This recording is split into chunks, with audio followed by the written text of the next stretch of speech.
Hello, this is Stories from the Camp. Thanks for visiting us. It would be cool if you subscribe, like, and comment. Have fun listening. The Russian Empire under Empress Catherine the Great officially remained neutral during the American Revolutionary War. Yet it played a subtle but significant role in shaping the conflict's outcome. Russia's contributions were not on the battlefield, but rather through diplomatic maneuvers, economic policies, and indirect support that affected the balance of power. Key examples include Catherine's refusal to aid Great Britain with troops, her formation of the League of Armed Neutrality to protect neutral trade, and Russia's stance in international diplomacy. These actions influenced Britain's strategy, constrained its naval blockade, and altered the geopolitical landscape of the war. In the following sections, we examine how Russia's diplomacy and trade policies under Catherine II impacted the war and assess whether these influences had a measurable effect on the American victory. Empress Catherine II of Russia, Catherine the Great, pursued a pragmatic neutrality during the war. She sympathized with the view that British colonial policies had provoked the American rebellion and even privately predicted that America would become independent in her lifetime. Catherine harbored a low opinion of Britain's King George III and his envoys, and this disdain translated into a firm refusal to support Britain's war effort. In 1775, when King George begged for a military alliance and 20,000 Russian troops to suppress the colonial uprising, Catherine rebuffed the request outright. She similarly declined British pleas in 1777 to deploy the Imperial Russian Navy against France and Spain after those powers joined the war. Catherine's reasoning was driven by realpolitik. She had just emerged from costly wars and a major peasant revolt, and saw little benefit in expending Russian blood or treasure to help Britain sort out its colonial problems. Privately, she noted that aiding London would only strengthen a future geopolitical rival, whereas letting Britain become bogged down in America could advantage Russia. Instead of troops, Catherine half-heartedly offered to station Russian forces in Hanover George III's German domain, so that Hanoverian units could deploy to America, an arrangement Britain rejected. Catherine's steadfast neutrality was a diplomatic setback for Britain and a quiet boon to the Americans. Denied the quick infusion of Russian forces, Britain had to scramble for mercenaries elsewhere, ultimately hiring German Principality troops, the Hessians, which delayed its major offensives into 1776. American leaders took heart. In Russia's stance, General George Washington wrote jubilantly to the Marquis de Lafayette that Britain's sollicitation and offers to the Empress of Russia have been rejected with disdain, calling this development not a little pleasing. Such diplomatic isolation of Britain buoyed American morale and bought the Patriots valuable time to organize and seek other allies. Catherine herself remained consistent. Even as the war dragged on, she refused later British bribes to join their side. In 1780, London dangled the island of Minorca, a valuable Mediterranean possession, as a reward if Russia would openly ally against France and America. Catherine not only declined this offer, she publicized Britain's attempted deal, a move that humiliated Britain and underscored its desperation. Clearly, Catherine II was guided less by ideological support for the American cause than by Russia's self-interest. Historians note that her actions, while ambivalent, aligned with Russia's interests. She aimed to keep Russia out of costly entanglements, profit from wartime trade and let Britain be cut down to size by its rivals. One of Catherine the Great's most influential moves was the creation of the first League of Armed Neutrality in 1780. As the war widened, with France joining in 1778 and Spain in 1779, Britain's Royal Navy began aggressively intercepting neutral ships and expanding its definition of contraband, trying to choke off supplies to its enemies. This threatened the trading rights of non-belligerent nations, a development Catherine viewed as intolerable. In March 1780, she issued a landmark declaration of armed neutrality, asserting principles of international maritime law to protect neutral commerce. The declaration's key points were: neutral ships may freely visit ports of belligerent nations. Goods belonging to belligerents carried on neutral vessels are not subject to seizure except actual war contraband, and a valid blockade exists only if a port is actually besieged by enemy warships. In other words, Catherine proclaimed that free ships make free goods, directly challenging Britain's blanket blockade of American coastlines. Catherine backed this diplomatic pronouncement with tangible resolve. She invited other neutral powers to join a defensive alliance upholding these neutral rights, and dispatched Russian naval squadrons to the Baltic, North Sea, and Mediterranean to patrol trade routes in concert with other neutrals. Denmark, Norway, and Sweden, also major Baltic traders, quickly agreed to Catherine's terms and, together with Russia, formed the League of Armed Neutrality in late 1780.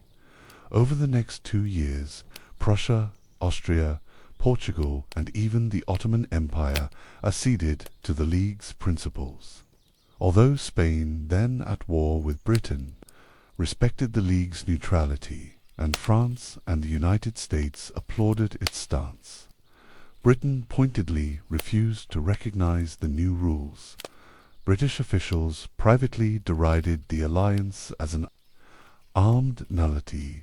Catherine herself jokingly used that term because the Royal Navy still far outgunned the combined neutral fleets. Indeed, the League members never took direct military action against Britain, and no formal state of war resulted. Diplomatically, however, the armed neutrality was a significant check on British ambitions. Britain now had to worry about antagonizing Russia and her partners, and thus generally refrained from molesting neutral shipping to avoid widening the conflict. Throughout the war, British naval commanders trod carefully. Despite not acceding to Catherine's rules, Britain had no wish to antagonize Russia and mostly avoided interfering with the convoys of the neutral alliance. Ironically, maintaining peace with the neutrals was vital for Britain's own war logistics. Thanks to the League's pressure, neutral trade continued flowing out of the Baltic Sea, which was the principal source of naval stores: timber, hemp, tar, sailcloth for the Royal Navy. In effect, Catherine's policy forced Britain to tolerate some commerce that sustained its enemies and itself. Moreover, the League's formation helped trigger a separate conflict that further stretched Britain's resources.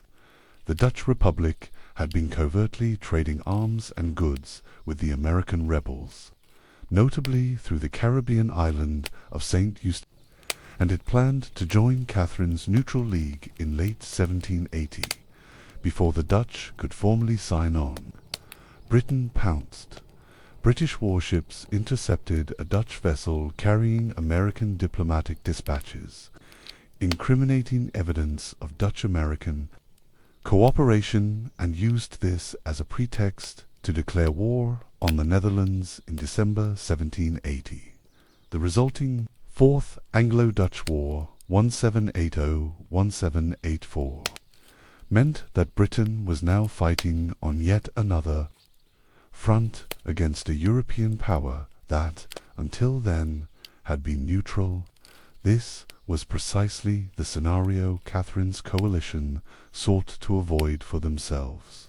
By keeping Russia and others officially neutral but united in principle, she increased the political isolation of Britain without directly entering the fray.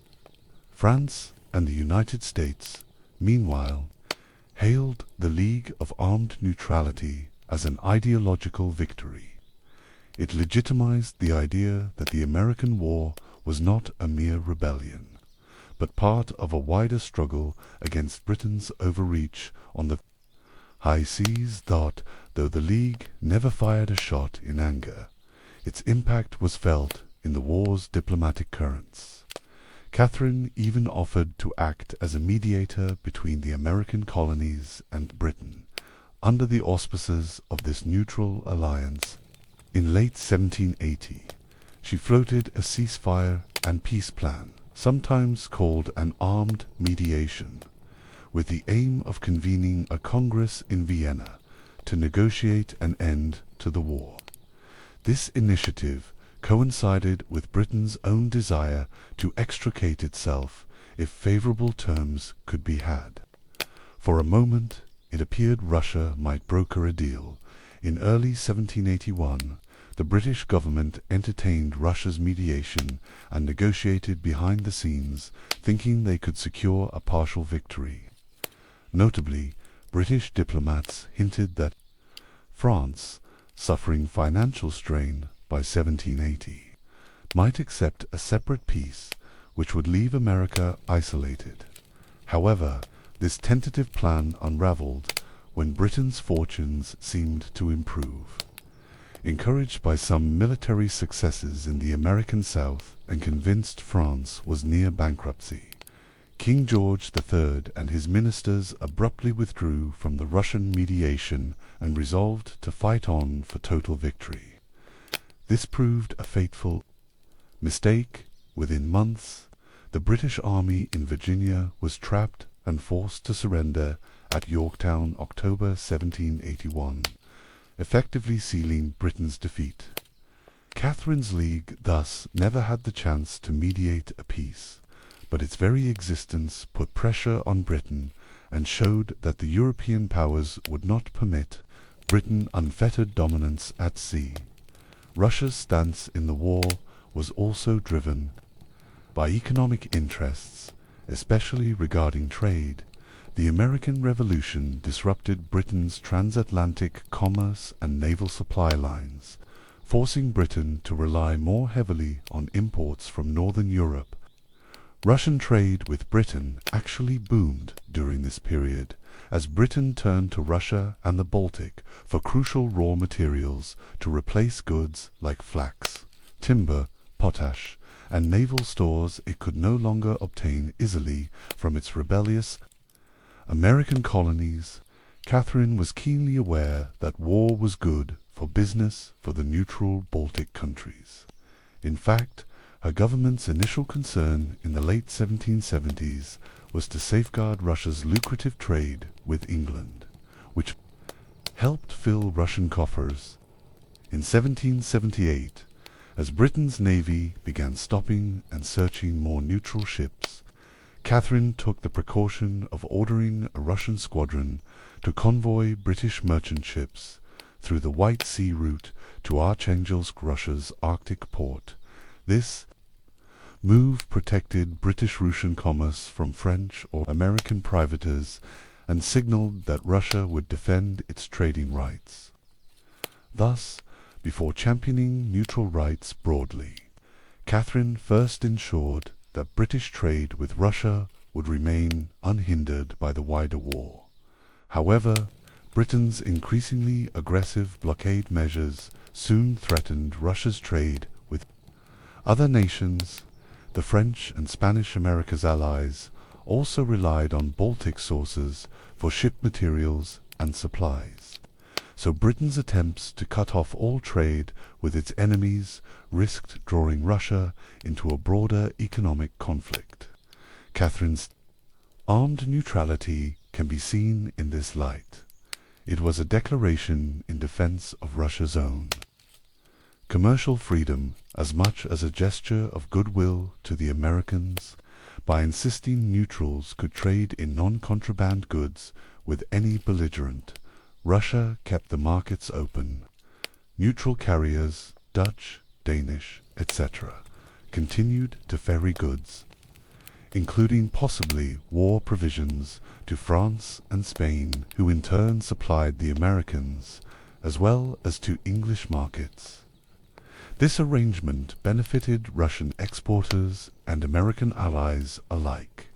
It ensured, for instance, that French warships could obtain Russian hemp for ropes and sailcloth, or that Spain could buy Russian iron and timber, despite Britain's naval supremacy.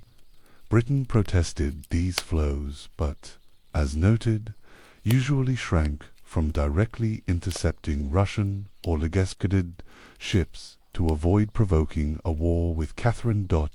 Direct trade between Russia and the insurgent American states, on the other hand, was minimal during the war. The colonies turned United States had no formal diplomatic relations with St. Petersburg and no easy means to reach Russian ports while British cruisers prowled the Atlantic. No Russian-flagged ships called at American ports during the conflict. Nonetheless, American statesmen eyed Russia as a potential trading partner and source of aid. Even before independence, some American merchants had violated Britain's navigation. Acts to trade with Russia. The 13 colonies began trading with Russian ports as early as 1763, despite imperial restrictions. These illegal forays whetted American appetite for commerce with the Baltic. Catherine herself believed that an independent America could be economically beneficial for Russia in the long run. Free from British mercantile policies, the United States would be open to direct trade with Russian territory, including Russia's fur-rich new colony in Alaska, established in 1784. This partly explains her sympathetic tone toward the colonists, 'cause she saw new markets on the horizon. The Continental Congress, for its part, was eager to cultivate Russia. In 1780, it dispatched Francis Dana as an unofficial envoy to St. Petersburg with instructions to seek Catherine's recognition, a commerce treaty, and even adherence to the Armed Neutrality League. Dana, however, made little headway. Catherine refused to officially receive him, not because she was hostile, but because acknowledging an American envoy meant recognizing American independence, which she was not prepared to do while Britain was still at war. For the remainder of the conflict, Russia maintained a formal distance from the United States, focusing on profiting from trade with belligerents and avoiding any commitment that might trigger a clash with Britain. Only after the war did full commercial relations blossom. By 1783, Russian and American merchants were freely trading, and within a few decades a formal Russo-American trade treaty was signed in 1832. In sum, during the Revolutionary War, Russia's economic impact was indirect, keeping neutral commerce flowing and preserving critical supply lines. But it played a part in sustaining the coalition France, Spain, Holland that supported the American cause, while Russia never fired a musket in the American War of Independence. Its actions significantly influenced the war's trajectory. In retrospect, we can identify several key effects of Russian policy on the conflict. Delayed British offensive operations by refusing to lend troops or enter an alliance. Catherine II forced Britain to seek alternate manpower, German mercenaries, and resources. This imposed a delay on British campaigns in 1775 to 1776, which proved crucial. As one analysis notes, had 20,000 seasoned Russian soldiers landed in America in late 1775, they might have crushed the nascent Continental Army and snuffed out the rebellion before independence was declared. Instead, Britain's early inability to raise enough forces gave the Americans time to entrench, gather arms and powder, train their troops, and build political momentum for independence. Constraining Britain's naval dominance, Russia's championship of neutral shipping rights directly undercut Britain's most effective war strategy, the naval blockade. The League of Armed Neutrality made it diplomatically costly for Britain to enforce a total blockade of American and French ports. Britain continued its blockade in name, but often had to tolerate neutral ships carrying goods except explicit weapons to its enemies. This blunted the intended effect of Britain's embargo, allowing the Americans and their Spanish allies to obtain supplies and armaments from Europe.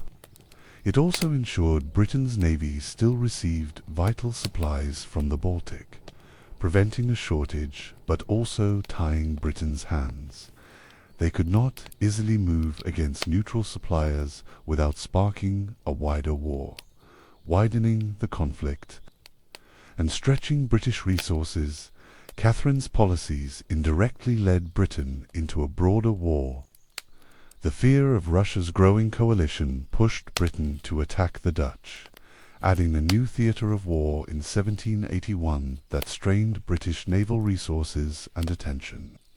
Moreover, Britain had to keep one eye on the Baltic and Northern Europe, lest Russia or the Nordics tilt from neutrality to open hostility. Catherine's neutrality was armed, in the sense that she concentrated naval squadrons ready to retaliate if British forces preyed on her commerce. This deterred Britain from ever attempting, for example, to close the Baltic or seize Russian merchant convoys, effectively securing a lifeline for America's European allies, while Britain fought on multiple fronts. Diplomatic isolation of Britain, Russia's stance contributed to Britain's diplomatic loneliness. By 1780 to 81, no major power openly supported Britain, a stark contrast to earlier wars.